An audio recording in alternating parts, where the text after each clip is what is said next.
Alright everybody, welcome back to my YouTube channel. It's been a minute, been very busy over the holidays and just got behind on a lot of things that I wanted to do, extracurricular activities such as YouTube videos. I did, however, read New Spring, finished it many weeks ago, right before the pilot aired for The Wheel of Time. So yeah, this review is long overdue. I am behind, but I'm catching up. Let's dive right in. New Spring, I thought the opening chapter to the book, the first few pages, were really intriguing. I think Lan is one of my favorite characters, so I really enjoy spending time in his point of view. And having just reread The Eye of the World before tackling this book, right away I could see an improvement in Robert Jordan's prose. The first few pages were really gripping, really detailed. I couldn't wait to see where this story was going. But then the first chapter ended and it was kind of anticlimactic. Nothing really built up to anything. It just sort of ended. And that's kind of my overall feeling for the book. It's good, but it's not great. The story never felt like it really arrived. It never really came together for me. A little bit of a missed opportunity, but I still really enjoyed being in this world and being with these characters and seeing some classic characters in a new light. But I don't ever really see myself revisiting this one, rereading it. It's a little bit forgettable. It was much shorter than the rest of the books, yet for some reason the pacing still felt really slow, especially in the middle. And I thought Moiraine's chapters were interesting, but it wasn't really anything we hadn't seen before with Egwene and Nynaeve in the White Tower, but I still really enjoyed spending time with a younger Moiraine, getting to know her and seeing her relationship with a young Suan. When we meet Moiraine in The Eye of the World, she's very cool and collected, and she always seems like she's in control and she knows what's going on. And you really get a sense that she sees the bigger picture, the bigger plan, and she's sharing as little as possible, just these tiny little pieces of information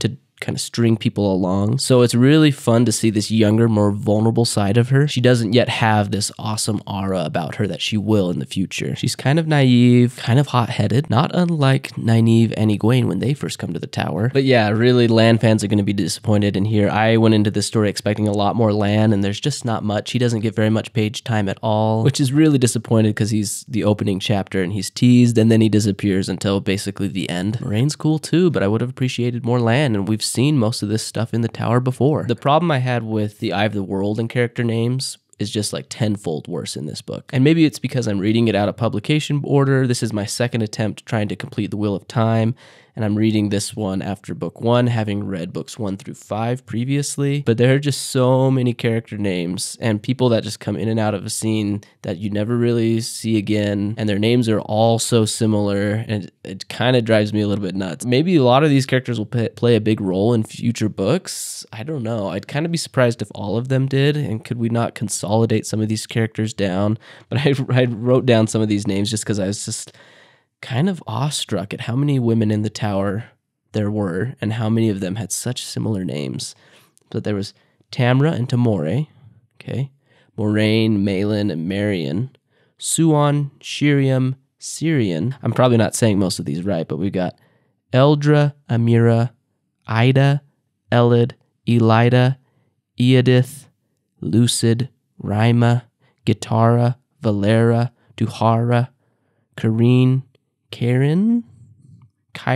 Oh, and that's not all of them. No. There's definitely more that I missed. Another criticism I have of this book is I felt like Jordan has a tendency to gloss over areas where details would be beneficial while detailing areas that could be glossed over. Like I've already said, the stuff in the tower overstayed its welcome and we've seen it all before. But by the time Moiraine left the tower and finally meets up with Lan, the book starts to hit its stride, but we're already pretty much at the end. I would have liked to see a lot more time with Lan and Moiraine and them overcoming their differences and building their relationship. That whole part just felt so rushed to me. I also expected more out of Lan and Moraine's first meeting. It was just sort of this random chance meeting that she picked him. She kind of just sees him and follows him and creepily stalks him into the woods, and that whole thing just didn't land with me. I felt like their meeting should have been more faded. I'm just shooting from the hip here. But there is a scene in the book where these bandits attack them while they're on the road. Why not change up the situation a little bit so that this is the moment where Lan first meets Moiraine.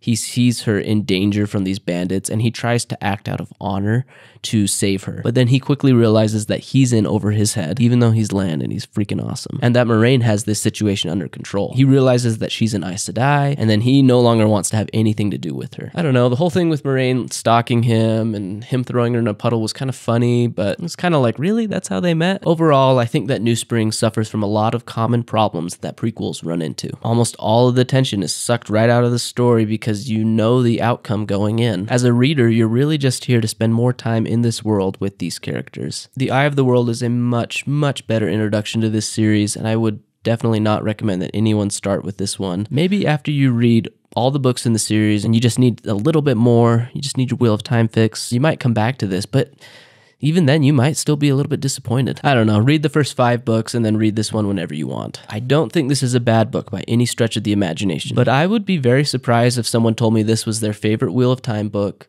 and especially if someone said like this is one of their all-time favorite books. But if that's you, I mean, cool, you do you. I like the book too, just not as much. It's kind of uneventful in my opinion. It doesn't do much for the overall story or to further the main plot. It doesn't feel crucial to the story, but I think it'll satisfy a lot of readers who are just getting into this series like me. I just wish it had more Lan. Anyways, thanks so much for watching, you guys. I hope to be back soon with more reviews, maybe a couple sketches. I don't know, we'll see what the new year holds. I've read a lot of books, but I just get behind on reviews and I don't have time to just film them and edit them, but I'm going to keep going with the Wheel of Time. I haven't posted any thoughts on the show.